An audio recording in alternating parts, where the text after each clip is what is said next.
What's up YouTube? This is Eric here guys, continuing the special summoning series that I'm making for new players or for returning players. Today we will be discussing Pendulum Summoning.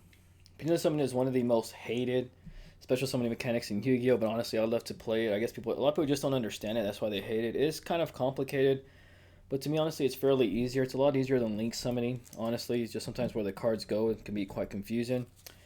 Now Pendulum cards are distinguished by their two colors. Now I have here a couple of Pendulum cards, guys. I'm going to showcase to you guys. I'm going to show you guys our Odd Eyes Arc Pendulum Dragon, Perform Power Odd Eyes Dissolver, and then also Master Mythical Beast Master Cerberus. I forget what that card's name is called, right? Now Pendulum cards are distinguished by their two colors. For example, if you look at a Pendulum card on the top side of the card, you will notice that it has a brown or like yellowish top, and then when you go to the bottom of the card, it's green. Why is that? And the reason why is because a Pendulum card is considered to be both a spell card and a monster card. Now pendulum cards, depending on where they're played, can be either played in your spell zones like so, or as monsters. Now when a pendulum monster is played as a monster, it has all the characteristics of a monster. For example, if my opponent plays Dark Hole, which Dark Hole states destroy all monsters on the field, all of my pendulum monsters that are in my monster zones would be destroyed and would go to my graveyard. I'm sorry, would go somewhere else. I'm going to explain to you guys where the pendulum cards go in a minute, but they would not go to the graveyard. If my opponent plays a card like Twin Twisters, which basically says discard one card, destroy two spell cards on the field, my opponent could actually target my pendulum cards that are in my spell and trap zones. Now, if you're not familiar with the Yu-Gi-Oh layout of the field, we have 5 monster zones, which are usually located in the middle of your mat. Which, as right now, I'm going to indicate them by these brown spots that I have here. I don't have a mat with zones, so I kind of just made my own right here. And then we have our spell and trap zones. Your spell cards as well are always green. For example, I do have a spell card here right on me. We have a spell card here. It's green. It's a spell card in the top. A trap card is usually indicated by sort of like a purplish color, like a purple reddish color, right? And spells and traps can all be played in your spell and trap zones, like so down here. That's one of the reasons why I put purple and green down here, just so in case you guys, you can play a trap card or spell card in any one of these zones as well. And also your pendulum cards, when they're played as a spell card, can be played in your spell and trap zones. However, though, there is a rule in Yu-Gi-Oh where you can only place your pendulum cards if you're going to play them as spell cards in your far right and far left spell zone. These would also be called your pendulum zones. So once again, as we look at these pendulum cards, they have numerous characteristics that other cards do not have. For example, if we look at a normal monster like this Sea Archiver here, we're going to see that the Sea Archiver, the card once again is all brown, while a pendulum card is also brown and green at the bottom, indicating that it is a monster or can be played as a spell card. And then we see that also on the bottom we see that it has these 2 number 8s with this little blue thing and this red thing. It also has 2 boxes, while normal monsters just have 1 box with their effects. We see that a pendulum card has 2 boxes that have different writings. Showcase you guys just another one right here, for example, as well. Perform Power Odd Eyes Dissolver has something similar as well. And there's a reason for that, guys. Once again, a pendulum card can be played as a spell card, which will be placed in your pendulum zone, which are located on the far left or far right. Now, if you play in the far left or far right, most of your pendulum cards do have a spell effect. For example, Odd Eyes Dissolve right here has a really cool effect, so I can get it to focus. And it's going to be right up here in this upper box. It says once per turn you can fusion summon 1 dragon fusion monster from your extra deck using monsters from your hand or field as fusion material. That is a spell effect. Now, if I do play Perform Power Odd Eyes Dissolver in my monster zone, I cannot use the spell effect, which is the top box. And I can also not use these little 4s on the side. None of that would matter when I play in the monster zone. Now, if I place as a monster zone, of course the monster effect is active, and I can play that effect so long as I meet the requirements or whatever it is, right? But now, if I play it in my spell and trap zone, I can then use this spell effect, which is once again located in the top part of the box, as so, right? So this would be the spell effect of a pendulum card, while the bottom part, just like any other card, right, where it says the type and the type of card it is, this would be the monster effect box right there, right? So once again, guys, just stay with me here, right? This would be a spell card here. We would use the pendulum effect. If it was in the monster zone, we would use the monster effect, and you can't use either or when it's in the other place. Now, once again, your pendulum cards will always go in your pendulum zones, like so right here. Now, the cool thing about pendulum cards is that they allow you to bring out monsters from your hand very quickly when you do what is called a pendulum summon. Now, how do you pendulum summon? First of all, as we look at these pendulum cards, once again, we're going to see that this card has a 4 right there. This is known as a pendulum scale. Ardai's Arc Pendulum right here has a scale of 8. Now, what does that mean? What this means is that I can now pendulum summon from my hand cards that are in between these two ranks. So we have a 4 and we have an 8 here, which means that I can pendulum summon cards level 5 through 7 from my hand. Now, let's say that in my hand I have Ardai's Persona Dragon, Ardai's Arc Pendulum Dragon, and Ardai's Phantom Dragon. If I have these two cards in my zone, I declare my opponent, I'm going to go ahead and pendulum summon. I simply summon out as many cards as I want from my hand to the field, just as long as they are inside these two scales. And that's what's kind of confusing sometimes, right? When you see this level 8 here and this level 4, or these ranks, these scales right here, you would assume that you can also special summon level 8 monsters, but you can't. They have to be in between. So, for example, if I had Mythical Beast Cerberus in my hand who is a level 8, he cannot be pendulum summoned out. I can only bring out the cards that are in between those two scales, So I can bring out any card that's between the levels of 5 through 7. And I have here an Ardai's Persona Dragon who's level 5, Ardai's Phantom Dragon, and a Pendulum Dragon who's level 7. Now this is what we call a Pendulum Summon, or is also a special summon, right? And you can only pendulum summon once per turn. But honestly, guys, did you see just how effective or how very cool this is? It allows you to bring out multiple monsters from your hand very quickly. And honestly, these are all pretty cool monsters here. Ardai's Arc Pendulum Dragon has an attack of 28. Ardai's Phantom has an attack of 25. If he is Pendulum Summon, his monster effect, which is located in the box at the very bottom, states that if he is Pendulum Summon, he gains he believes he gains 1,200 attack for each Pendulum Ardai's card in your Pendulum zones, which I have 2, which means that he would gain 2,400 attack, making him like a 6,000 something plus attack monster. Very good card as well. It can easily OTK your opponent, which is what Ardai's is actually known for. Very cool card effects. Now, where does a pendulum card go when it's destroyed? Now, if a pendulum card is successfully pendulum summoned, or if it's successfully activated as a spell card, when either one of these cards is destroyed, instead of going to the graveyard, it actually just goes to your extra deck, and these cards are placed face up in your extra deck. Now, I do apologize, guys, for not having that amount of space, but your extra deck is going to be located right here on your far right corner. You can kind of see my hand right here, right? This is where extra deck goes. Now, when you go to pendulum summon monsters all over again, like let's say I go first, I set my skills, I pendulum summon these cards out. Once again, right, you can pendulum summon monsters there in between these levels as well. And it doesn't really matter, guys, even if we have normal monsters that are not pendulum summoned, if they are in your hand, you can bring them out as well, right? As long as they're in between the two scales of the two cards placed on the bottom right here on your spell and trap zones. Now let's say that my opponent destroys Ardai's Arc Pendulum and it goes into, now once again, your pendulum cards do not go if they are successfully summoned or successfully activated. Once they are destroyed by battle or by card effects, they will go to your extra deck. Now on my next turn, once again, you can only pendulum summon once per turn. So let's say my opponent battled me, he destroyed my Ardai's Arc Pendulum, it goes to my extra deck.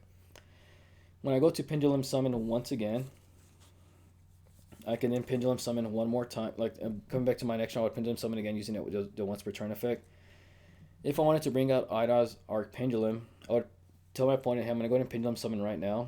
I can pendulum summon out Ardai's Arc Pendulum. However, though, since he is coming from my extra deck, he must be placed in the extra monster zone. And this is where it gets kind of confusing again, right? When you pendulum summon, if the card comes out of your hand, it can be placed in any one of the 5 monster zones. When it comes out of the extra deck, it must be placed in the extra monster zone. Now, if you have a link card and that link card has some arrows pointing downward, you would then also be able to pendulum summon monsters to those zones where the link monster points to. But for now, if you don't have any link monsters, it would strictly come out to your extra monster zone. Now, if this card is destroyed by battle or by card effect, it will then once again go into your extra monster deck. To your extra deck. Right? Now let's do another different scenario here. Let's say I tell my opponent I'm going to go in and pendulum summon because I have my skill set up just right. I have a monster here that has a scale of 4, one that has a scale of 8. I cannot Pendulum summon monsters between levels 5 through 7. If I go to Pendulum summon Odd Eyes Persona and Odd Eyes Phantom, my opponent plays Solemn Judgment, which basically negates the summon of a monster. If these cards are destroyed, these cards were never successfully summoned because my opponent negated their summon. Thus, these two cards would go to your graveyard because they were never actually successfully summoned.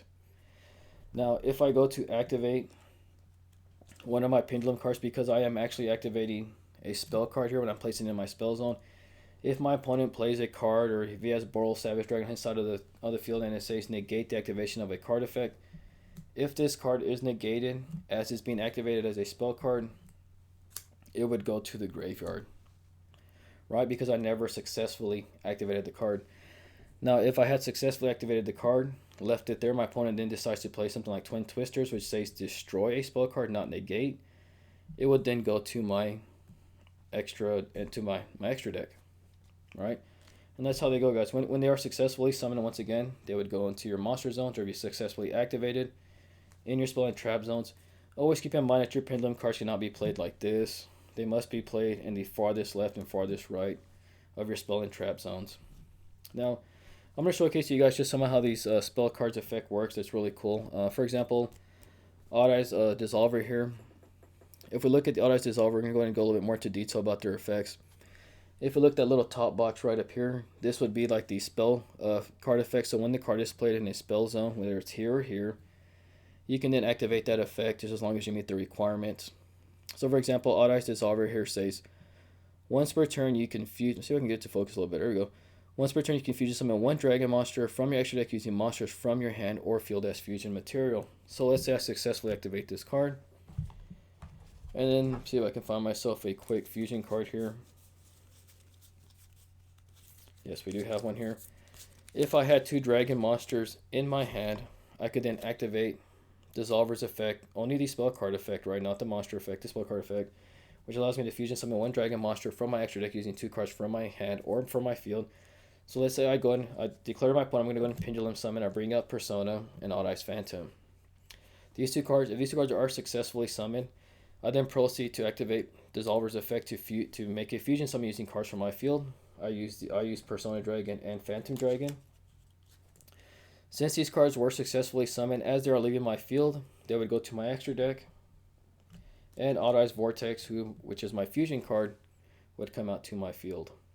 Now, if I want to Pendulum summon again and I have no cards in my hand, and I come back to my next turn, I Pendulum summon. Since I have no cards in my hand, I can only Pendulum summon one card out because they're all going to come from my extra deck. And once again, when a Pendulum monster comes out of your extra deck, it must go to the extra monster zone, like so. Which means that I can't bring out Persona or Phantom Dragon because I have no more spaces to bring it out. Of course, if I had a link card that pointed to more zones, I could bring them out, successfully there. So let's just say, for example, now we have not covered link cards yet. I mean, I'm going to cover it in my next video, but let's just say that we do have a link card right here. Which, of course, I'm going to give you guys just a very quick rundown here. Link cards always go in your extra monster zone. Link cards do have like these arrows. They're located around the card that they might point in different directions. Now, wherever it points to, this is now considered an extra monster zone. So we Witcher Princess here has an arrow pointing to this zone and this zone. So let's say that I have Odd Eyes Arc Pendulum in my hand. I have Persona and Phantom Dragon in my extra deck right here, where my hand is at. And then to my opponent, I'm going to go ahead and Pendulum summon out. Since Odd Eyes Arc Pendulum is in my hand, he would come out to just any one of these two zones. He could come out into this zone, but once again, I want to save these zones for something that comes out of my extra deck, so that way I can bring out more monsters, right? And this is one of the reasons why I like Pendulum, is that if your board is set up right, you're basically just swarming the field every single turn. Plus, they have cool effects. For example, like Odd Eyes Persona Dragon here has two effects. Now, to be honest with you guys, I have never used his spell card effect, which once again, the spell card effect of a Pendulum monster is going to be located in the top square, while the monster effect is going to be located in the bottom square. Once again, if it is in the monster zone, use the bottom square. If it's in the spell and trap zone, use the top square. So Odd Eyes Persona Dragon has a really cool effect where it says, so we can get it to focus just right so you guys can read it with me. It says once per turn, quick effect. You can target one face-up monster on the field that will special summon from the extra deck, and it has its effects negated until the end of the turn. Alright, really cool card. I've never ever used its pendulum effect or spell card effect at all, right? Most ones I ever use are just gonna be like from our Auto Dissolver. Also, Auto like Pendulum has a really cool effect as well. His spell card effect. Honestly, if you look at him as a monster, so we can get it. Okay, so it says Dragon Pendulum Normal. And the reason it says normal is because Odd Eyes Arc Pendulum has no monster effect, but he does have a spell effect. It says if an Odd Eyes card you control is destroyed by battle or by card effect, you can special summon one Odd Eyes monster from your hand, deck, or graveyard. That's what makes this card super broke. I think it's what makes Odd Eyes really broke. Unfortunately, no, we did get one of our better cards banned a couple of years ago, so it really brought the deck down. But I still honestly play it from time to time. It's still a very fun deck to play with. Its dragons as well, one of my favorite archetypes. But anyways, guys, that's basically how you play pendulums there. It is quite confusing. Once again, the best way to learn is just to start picking up the cards, start playing with them, go to your locals, play against people who can help you out, and that's how you're going to learn. But I do hope that you guys understand a little bit more about pendulum summoning. I hope this video was beneficial to you. I hope it helped you just a little bit more. If you want a pendulum summon, I honestly do. If you want to play pendulums, I do recommend you playing Odd Eyes. It's a very good starter deck. There's also Dino Mist. It's out there. Very cool decks. Pendulums, once again, is not a very popular deck. They are a very, what we call like a big brain deck. They require a lot of thinking. Once again, when you look at these cards and their effects, I mean, they just have so much text. You got a bunch of text on them. Like if I look at just like an XYZ card out here, even though it has a lot of text, it's a lot easier to understand. They don't have all these numbers, all these letters on there, right? But honestly, guys, they're very fun to play with. They're still very relevant in the meta. There's also very cool Yugi tubers out there who just dedicate themselves to pendulum decks, like Triff Gaming. If you want to check him out, he's basically a Triff. He's a pin master. He has mastered all pendulum decks. There's DDDs. They're very fun to play with, guys. They can easily swarm the field, as you guys can see, right? They're very decks have a lot of resources as long as you got the right setup. But honestly, guys, hope you guys have enjoyed this pendulum summoning 101 video. Hope you guys it's helped you learn a little bit more about it. If you guys like what you saw today, as always, hit that like button down below. If you want more videos, it's about pendulum summoning, I can showcase you guys more videos. Just leave it down below for me in the comment section as well. Subscribe to my channel, guys, so you can make sure you stay in tune with all the content that I create. Thank you guys for watching. We'll catch you guys on the next one.